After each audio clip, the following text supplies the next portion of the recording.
Pensionerlar zudlik bilan ushbu hujjatni oling. Chunki bu masala faqat pensiya olayotgan odamning o'ziga emas, uning oilasiga, davolanishiga, imtiyozlardan foydalanishiga, bankdagi ishlariga va hatto meros bilan bog'liq masalalarga ham ta'sir qilishi mumkin. Men bugun sizga pensionerlik guvohnomasi, pensiya tayinlanganligi va pensiya miqdori haqidagi rasmiy ma'lumotnoma nima uchun kerakligini, uni vaqtida olmasangiz qanday muammolar chiqishini va uni qanday tartibda rasmiylashtirish kerakligini oddiy tilda tushuntirib beraman. Avvaldan aytib qo'yay, bu ma'lumot hamma pensionerlarga tegishli. Yoshga doir pensiya oladiganlar, nogironlik pensiyasi oladiganlar, nogironlik pensiyasi oladiganlar, boquvchisini yo'qotganlik pensiyasi oladigan oilalar, ishlayotgan pensionerlar, qishloqda yashaydiganlar, shaharda yashaydiganlar, bank kartasiga pensiya olayotganlar, naqd pul shaklida olayotganlar, barchasi bu hujjat masalasiga befarq bo'lmasligi kerak. Kanalga hoziroq obuna bo'ling, videoga like bosing. Chunki men bunday mavzularda eng kerakli, amaliy va odamni muammodan saqlab qoladigan ma'lumotlarni tushunarli qilib berib boraman. Oldin ko'p joylarda pensioner ekaningizni isbotlash oddiyroq ko'rinardi. Odam pensiya olayotgan bo'lsa, hamma uni tanirdi, mahallada bilardi. Bankda ro'yxat bor edi. Ayrim tashkilotlar og'zaki gapga ham ishonardi. Lekin hozir vaziyat boshqacha. Ko'p xizmatlar raqamlashtirilgan. Har bir imtiyoz, har bir kompensatsiya, har bir ariza rasmiy hujjat bilan tasdiqlanishi talab qilinmoqda. Ya'ni men pensionerman degan gapning o'zi yetarli emas. Sizda buni tasdiqlaydigan hujjat bo'lishi kerak. Mana shu yerda eng ko'p uchraydigan muammo boshlanadi. Pensioner pensiya oladi, lekin qo'lida yangilangan pensionerlik guvohnomasi yo'q.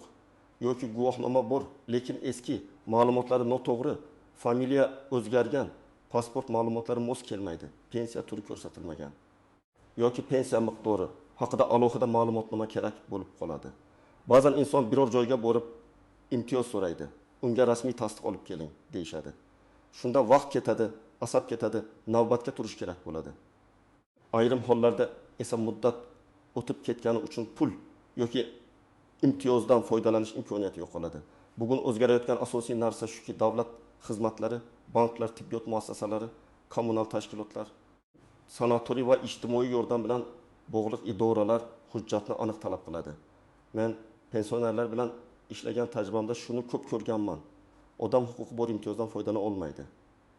Chunki uning qo'lida kerakli ma'lumotnoma yo'q. Ba'zan bitta oddiy hujjat sababli odam bir necha 100 ming so'mlik yengillikdan, bepul yoki chegirmali xizmatdan, navbatdagi to'lovdan yoki ariza topshirish imkoniyatidan qolib ketadi. Eng avvalo pensionerlikni tasdiqlovchi hujjat deganda ikki xil narsani tushunish kerak. Birinchisi, pensionerlik guvohnomasi. Bu sizning pensioner ekaningizni ko'rsatadigan asosiy hujjatlardan biri. Ikkinchisi, pensiya tayinlanganligi va uning miqdori haqida ma'lumotnoma. Bu hujjat ko'pincha bank, sud, notarius, subsidiya, kredit, ijtimoiy yordam, davolanish yoki boshqa rasmiy ishlar uchun kerak bo'ladi. Masalan, bir pensioner kommunal to'lovlar bo'yicha imtiyoz yoki subsidiya olishni xohlaydi. Unga daromadni tasdiqlovchi hujjat kerak bo'ladi. Agar u pensiya miqdori haqidagi ma'lumotnomani olib bormasa, arizasi to'liq qabul qilinmasligi mumkin. Yoki boshqa bir holat. Pensioner sanatoriyga yo'llanma olish uchun murojaat qiladi. Undan pensioner ekanini va pensiya turini tasdiqlovchi hujjat so'raladi. Hujjat bo'lmasa, jarayon cho'ziladi. Yana bir holat, bankda hisob raqam ochish, kredit tarixini ko'rib chiqish yoki kafillik masalasida pensiya daromadi tekshiriladi. Og'zaki aytilgan summaga hech kim rasmiy qaror chiqarmaydi. Ma'lumotnoma talab qilinadi. Men buni alohida ta'kidlayman. Hujjatni faqat muammo chiqqanda emas, oldindan olib qo'yish kerak. Chunki muammo chiqqan paytda odam shoshiladi, xato qiladi, noto'g'ri joyga boradi, bir hujjat yetmaydi, yana qaytadi. Oldindan rasmiylashtirib qo'yilgan hujjat esa sizga vaqt, pul va asabni tejaydi. Ayniqsa yosh katta insonlar uchun bu juda muhim. Har safar idoraga borish oson emas. Transport, navbat, sog'liq, ob-havo hammasi hisobga olinadi. Birinchi navbatda yaqinda pensiyaga chiqqanlar bu hujjatni tekshirishi kerak. Ko'p odam pensiya tayinlangandan keyin pul tushayotganini ko'rib, hammasi joyida deb o'ylaydi. Lekin pul tushishi bir masala, qo'lda rasmiy tasdiqlovchi hujjat bo'lishi boshqa masala. Agar siz yaqinda pensiyaga chiqqan bo'lsangiz, pensionerlik guvohnomangiz rasmiylashtirilganmi? Undagi ma'lumotlar to'g'rimi? Pensiya miqdori haqidagi ma'lumotnomani olish imkoniyatingiz bormi? Buni albatta tekshiring. Ikkinchi guruh hujjatlari eski bo'lgan pensionerlar. Masalan, eski pasportdan ID kartaga o'tgansiz, familiyangiz o'zgargan. Yashash manzilingiz o'zgargan, lekin pensionerlik hujjatlaringizda eski ma'lumotlar turibdi. Bunday mos kelmaslik oddiy joyda sezilmasligi mumkin, lekin rasmiy ishda muammo bo'ladi. Masalan, notarius familiya yoki pasport raqami mos kelmayotganini ko'rsa, hujjatni qabul qilmasligi mumkin. Bank ham shunday qiladi, chunki ular javobgarlikni zimmasiga olmaydi. Uchinchi guruh nogironlik pensiyasi oladiganlar. Bu yerda hujjat yanada muhim. Chunki nogironlik darajasi, pensiya turi, tibbiy va ijtimoiy imtiyozlar ko'pincha alohida tasdiq talab qiladi. Agar nogironlik muddati qayta ko'rikdan o'tish bilan bog'liq bo'lsa, hujjatlardagi sanalar ham muhim bo'ladi. Bir kunlik kechikish ham ayrim xizmatlarda rad javobiga sabab bo'lishi mumkin. 4-guruh o'quvchisini yo'qotganlik pensiyasi oladigan oilalar. Bu holatda pensiya faqat bir odamning shaxsiy daromadi emas, balki oilaning ijtimoiy himoyasi bilan bog'liq. Masalan, voyaga yetmagan farzand, talaba yoki boshqa qaramog'idagi shaxs nomidan ariza berilganda hujjatlarni to'liq tayyorlash kerak bo'ladi. Bitta ma'lumotnoma yetishmasa, nafaqa, yordam, subsidiya yoki boshqa murojaatlar cho'ziladi. 5-guruh ishlayotgan pensionerlar. Ayrim pensionerlar o'ylaydi, men ishlayapman, ish joyim bor, hujjat kerak emas. Bu noto'g'ri qarash. Ishlayotgan pensionerning ham pensiya maqomi bor. Ish joyida mehnat ta'tili, soliq, tibbiy hujjatlar, bank daromadni tasdiqlash yoki boshqa masalalarda pensiya hujjati kerak bo'lib qolishi mumkin. Keling, bir nechta oddiy vaziyatni ko'rib chiqamiz. Masalan, Toshkent viloyatida yashaydigan 63 yoshli pensioner ayol kommunal to'lovlar bo'yicha yordam olish uchun murojaat qiladi. Unga oilaning daromadi, pensiya miqdori va pensionerlik maqomini tasdiqlovchi hujjatlar kerak bo'ladi. Ayol pensiya kartasini ko'rsatadi, lekin bu yetarli bo'lmaydi. Chunki karta faqat pul tushadigan vosita, u pensiya turi va rasmiy miqdorini to'liq tasdiqlamaydi. Natijada u yana pensiya jamg'armasi bo'limiga yoki davlat xizmatlari markaziga borish kerak bo'ladi.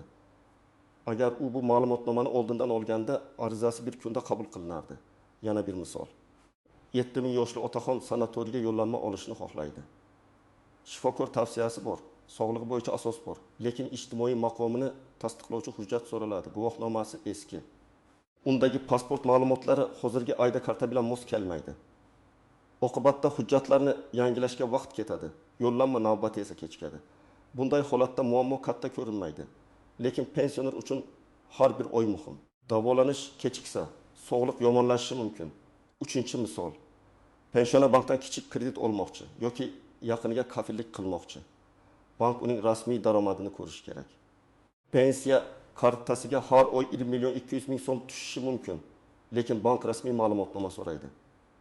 Chunki unda pensiya turi, miqdori va manbasi ko'rsatiladi. Agar ma'lumotnoma bo'lmasa, ariza rad etilishi yoki qo'shimcha tekshiruvga ketishi mumkin. 4-misol. Meros masalasida notariusga boriladi. Marhumning turmush o'rtog'i pensioner, ayrim holatlarda unga bog'liq huquqlarni tasdiqlash kerak bo'ladi. Notarius hujjatlarda aniq ma'lumot talab qiladi. Agar pensionerlik hujjati yo'q bo'lsa yoki undagi ma'lumotlar eski bo'lsa, ish cho'ziladi. Bu esa oilada kelishmovchilik, qo'shimcha xarajat va asabiylik keltirib chiqaradi. Men bu yerda odamlarni qo'rqitmoqchi emasman. Agar sizning pensionerlik guvohnomangiz bor, pasport yoki ID karta ma'lumotlaringiz mos, pensiya miqdori bo'yicha ma'lumotnomani elektron tarzda yoki davlat xizmatlari orqali tezda olishingiz mumkin bo'lsa, katta xavotirga hojat yo'q. Lekin baribir tekshirib qo'yish kerak. Chunki muammo hujjat butunlay yo'qligida emas. Ko'pincha hujjatdagi kichik xatoda chiqadi. Masalan, ismda bitta harf boshqacha yozilgan bo'lsa, tug'ilgan sana noto'g'ri bo'lsa, eski pasport seriyasi ko'rsatilgan bo'lsa, yashash manzili yangilanmagan bo'lsa, bu kichik narsa deb qaralmaydi. Rasmiy tizimda har bir belgi muhim. Men shuning uchun har bir pensionerga maslahat beraman. Hujjatingizni olib ID kartangiz bilan solishtiring. Familiya, ism, otasining ismi, tug'ilgan sana, pensiya turi, hujjat raqami berilgan sana, hammasini tekshiring. Endi eng ko'p e'tibordan chetda qoladigan nozik joylarni aytaman. Birinchisi, pensiya kartasi pensionerlik guvohnomasi o'rnini to'liq bosmaydi. Ko'p odam kartada pensiya tushyapti, demak shu yetadi deb o'ylaydi. Yo'q, karta bank vositasi. unda sizning pensiya maqomingiz, tur va huquqiy asosangiz to'liq aks etmaydi. Ayrim tashkilotlar kartani yordamchi dalil sifatida ko'rishi mumkin, lekin rasmiy ma'lumotnoma o'rniga qabul qilmasligi tabiiy. Ikkinchisi, SMS xabar yoki mobil ilovadagi tushum ham rasmiy hujjat emas. Masalan, telefonda pensiya tushgani haqida xabar bor. Bu siz uchun qulay, lekin idora uchun yetarli hujjat bo'lmasligi mumkin. Rasmiy hujjatda tashkilot nomi sana, ma'lumotnoma raqami, mas'ul tizim yoki elektron tasdiq bo'lishi kerak. Uchinchisi, eski guvohnomani tashlab yubormaslik kerak. Agar siz yangi hujjat olayotgan bo'lsangiz ham, eski hujjatni yo'qotib qo'ymang. Ba'zan eski davrdagi ma'lumotni solishtirish, pensiya qachondan tayinlanganini ko'rsatish yoki arxiv masalasida kerak bo'lib qoladi. Albatta, amaldagi hujjat yangisi bo'ladi. Lekin eski hujjat ham dalil sifatida foydali bo'lishi mumkin. To'rtinchisi, ishonchnoma orqali ish yuritishda ehtiyot bo'lish kerak. Ayrim pensionerlar sog'lig'i sababli o'zi bora olmaydi va farzandi yoki qarindoshini yuboradi. Bunday holatda vakilning pasporti, pensionerning hujjati, zarur bo'lsa notarial ishonchnoma talab qilinishi mumkin. Har bir idorada tartib biroz farq qilishi mumkin. Shuning uchun borishdan oldin telefon orqali yoki davlat xizmatlari markazidan aniq so'rab olish kerak. Beshinchisi, chet elga ketgan yoki boshqa viloyatga ko'chgan pensionerlar. Agar yashash joyingiz o'zgargan bo'lsa, pensiya hujjatlarida ham bu masala aks etish kerak bo'lishi mumkin. Masalan, siz ilgari Andijonda yashagansiz, hozir Samarqandga ko'chgansiz. Pensiya to'lovi davom etayotgan bo'lsa ham, ayrim xizmatlar yashash joyi bo'yicha ko'rsatiladi. Manzil mos kelmasa, murojaat cho'zilishi mumkin. 6-si, pensiya miqdori o'zgarganda eski ma'lumotnomaga tayanib qolmaslik kerak. Pensiya indeksatsiya bo'lishi. Qayta hisoblanishi, ustama qo'shilishi yoki ayrim holatlarda o'zgarishi mumkin. Agar siz bugun subsidiya, kredit, sud, notarius yoki boshqa rasmiy ish uchun hujjat topshirmoqchi bo'lsangiz, imkon qadar yangi sanali ma'lumotnoma oling. Chunki 3 oy oldingi yoki 1 yil oldingi ma'lumotnoma ayrim joylarda qabul qilinmasligi mumkin. Endi eng muhim qismiga o'tamiz. Siz amalda nima qilishingiz kerak? Birinchi qadam, o'zingizdagi hujjatlarni stolga qo'ying. ID karta yoki pasport, pensionerlik guvohnomasi, pensiya kartasi, agar bor bo'lsa avvalgi ma'lumotnomalar, nogironlik haqidagi hujjatlar, boquvchisini yo'qotganlik bo'yicha hujjatlar. Familiya o'zgargan bo'lsa, nikoh yoki boshqa asos hujjatlari. Hammasini bir joyga yig'ing. Ikkinchi qadam, ma'lumotlarni solishtiring. Ism, familiya bir xilmi? Tug'ilgan sana to'g'rimi? Pasport yoki ID karta ma'lumotlari mosmi? Pensiya turi to'g'ri ko'rsatilganmi? Agar bitta joyda xato bo'lsa ham, uni keyinga qoldirmang. Chunki bugun oddiy ko'ringan xato ertaga katta idoraviy muammoga aylanishi mumkin. 3-qadam, hududingizdagi pensiya jamg'armasi bo'limiga yoki davlat xizmatlari markaziga murojaat qiling. Ayrim ma'lumotnomalarni elektron davlat xizmatlari orqali ham olish mumkin. Agar siz internetdan foydalanishni bilmasangiz, farzandingiz, nabrangiz yoki ishonchli yaqin odamingizdan yordam so'rang. Lekin shaxsiy ma'lumotlaringizni begona odamga bermang. Telefoningizga keladigan kodlarni hech kimga aytmang. Bu juda muhim, chunki hozir firibgarlik holatlari ko'p. 4-qadam, aniq nima kerakligini ayting. Masalan, menga pensiyalikni tasdiqlovchi guvohnoma kerak yoki menga pensiya tayinlanganligi va oylik pensiya miqdori haqida ma'lumotnoma kerak deb aniq ayting. Agar hujjatni qayerga topshirishingiz ma'lum bo'lsa, buni ham ayting. Masalan, subsidiyaga topshiraman, bankka kerak, notariusga kerak, sanatoriy uchun kerak. Shunda xodim sizga qaysi shakldagi hujjat to'g'ri kelishini aniqroq tushuntiradi. 5-qadam, hujjatni olgandan keyin darhol tekshiring. Idoradan chiqib ketmasdan oldin ism, familiyangizni, sanani, pensiya miqdorini, hujjat raqamini, elektron tasdiq yoki muhr mavjudligini ko'ring. Agar xato bo'lsa, o'sha zahoti ayting. Keyin uyga borib yana qaytib kelishdi. Shu joyning o'zida tuzatish osonroq. 6-qadam. Hujjatning nusxasini saqlang. Asl hujjatni alohida papkaga soling. Nusxasini boshqa joyda saqlang. Agar elektron shaklda olgan bo'lsangiz, telefoningizda va ishonchli yaqin odamingizda saqlab qo'yishingiz mumkin. Lekin yana takrorlayman, shaxsiy ma'lumotlaringizni ijtimoiy tarmoqlarga, begona guruhlarga, notanish odamlarga yubormang. Hujjatda pasport ma'lumoti, tug'ilgan sana va boshqa muhim ma'lumotlar bo'lishi mumkin. Agar sizdan ariza yozish so'ralsa, arizada juda murakkab gaplar shart emas. oddiy, tushunarli yoziladi. Men falonchi pensiya tayinlanganligi va pensiya miqdori haqida ma'lumotnoma berishingizni so'rayman. Ma'lumotnoma falon tashkilotga taqdim etish uchun kerak. Sana imzo. Agar guvohnoma yangilash kerak bo'lsa, pensionerlik guvohnomamdagi ma'lumotlarni amaldagi shaxsiy hujjatlarimga moslashtirib berishingizni so'rayman, deb yoziladi. Agar pensionerning o'zi bora olmasa, vakil orqali murojaat qilish tartibini oldindan aniqlang. Ba'zan oddiy yaqin qarindosh borib so'rashi yetarli bo'lmasligi mumkin, chunki shaxsiy ma'lumot himoyasi bor. Shuning uchun ishonchnoma kerakmi? Pensionerning roziligi qanday tasdiqlanadi?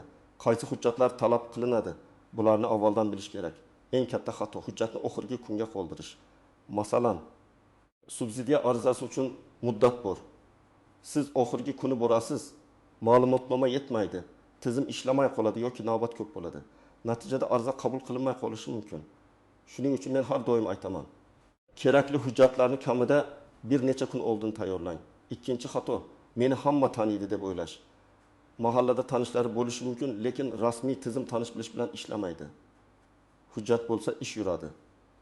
Hujjat bo'lmasa, xodim ham sizga yordam bera olmaydi, chunki u ham tartibga bo'ysunadi. Uchinchi xato, eski ma'lumotnoma bilan yurish. Agar eski ma'lumotnoma sizga zarar qilishi mumkin. Masalan, daromadingiz noto'g'ri ko'rsatilsa, subsidiya hisoblashda xato chiqadi. Bankda ham noto'g'ri baholanishi mumkin. Shuning uchun rasmiy ish uchun imkon qadar yangi ma'lumotnoma oling. 4-xato. Hujjatdagi xatoni e'tiborsiz qoldirish. Bir harf nima qiladi demang. Rasmiy ishda bir harf ham muhim. Ayniqsa, lotin va kiril yozuvidagi farqlar, apostrof, otasining ismi, tug'ilgan sana kabi ma'lumotlar ehtiyotkorlik bilan tekshiriladi. 5-xato, firibgarlarga ishonish. Kimdir, men sizga tezda hujjat chiqarib beraman, karta raqamingizni ayting, telefoningizga kelgan kodni ayting, desa, darhol ehtiyot bo'ling. Rasmiy hujjat rasmiy idora yoki rasmiy elektron portal orqali olinadi. Kodni aytish hisobingiz va shaxsiy ma'lumotlaringizni xavfga qo'yadi. Men pensionerlarga va ularning farzandlariga shunday tartibni tavsiya qilaman. Har bir pensioner uchun alohida papka qiling. Papkada ID karta nusxasi, pensionerlik guvohnomasi nusxasi, pensiya miqdori haqidagi oxirgi ma'lumotnoma, tibbiy hujjatlar, nogironlik yoki boshqa imtiyoz hujjatlari, bank rekvizitlari, yashash manzili bilan bog'liq hujjatlar bo'lsin. Bu papka uyda aniq joyda tursin. Farzandlar ham qayerda turganini bilsin. Lekin begona odamlar qo'liga tushmasin. Har 6 oyda bir marta hujjatlarni ko'zdan kechiring. Pensiya miqdori o'zgarganmi? Guvohnoma yangilanishi kerakmi? ID karta muddati joyidami? Telefon raqamingiz tizimlarda to'g'rimi? Bank kartangiz muddati tugamayaptimi? Bu ishlar murakkab emas, lekin o'z vaqtida qilinsa, katta muammolarning oldini oladi. Agar siz qishloqda yashasangiz va tuman markaziga borish qiyin bo'lsa, avval telefon orqali ma'lumot oling. Qaysi kun borish kerak? Qaysi hujjatlar kerak? Navbat qanday? Elektron navbat olish mumkinmi? Bularni bilib oling. Shunda bir martada ishingiz bitish ehtimoli oshadi. Agar farzandingiz shaharda bo'lsa, undan internet orqali davlat xizmatlari imkoniyatini tekshirib berishini so'rang. Agar sizning ota-onangiz pensioner bo'lsa, bu masalani ularga tashlab qo'ymang. Ko'p ota-onalar kerak bo'lsa o'zim boraman deydi, lekin yoshi. Sog'lig'i yoki tajribasi sabab qiynaladi. Siz ularga yordam bering. Hujjatlarni tekshiring. Kerakli joyga birga boring, elektron xizmatlardan foydalanib bering. Bu oddiy yordam emas, bu ularning huquqini himoya qilishdir. Demak, bugungi eng muhim gapim shuki, pensionerlik guvohnomasi va pensiya miqdori haqidagi rasmiy ma'lumotnomani befarq qoldirmang. Bu hujjat sizga imtiyoz subsidiya. Davolanish, bank, notarius, ijtimoiy yordam va boshqa ko'plab masalalarda kerak bo'lishi mumkin. Hujjat bor bo'lsa ham undagi ma'lumotlarni tekshiring. Eski bo'lsa yangilang, xato bo'lsa tuzating. Kerakli ma'lumotnomani oldindan olib qo'ying. Men ekspert sifatida shuni qat'iy aytaman. Pensionerning huquqi borligi yetarli emas. U huquqni tasdiqlaydigan hujjat ham qo'lida bo'lishi kerak. Bugun yarim soat vaqt ajratib hujjatlaringizni tekshirsangiz, ertaga bir necha kunlik yugurdan, ortiqcha xarajatdan va rad javobdan saqlanasiz. Izohlarda yozing. Sizda pensionerlik guvohnomasi bormi? Pensiya miqdori haqidagi ma'lumotnomani oxirgi marta qachon olgansiz? Biror joyda shu hujjat sabab muammoga duch kelganmisiz? Videoga like bosing, kanalga obuna bo'ling va bu ma'lumotni ota-onangizga, qo'shnilaringizga, pensioner tanishlaringizga albatta yetkazing.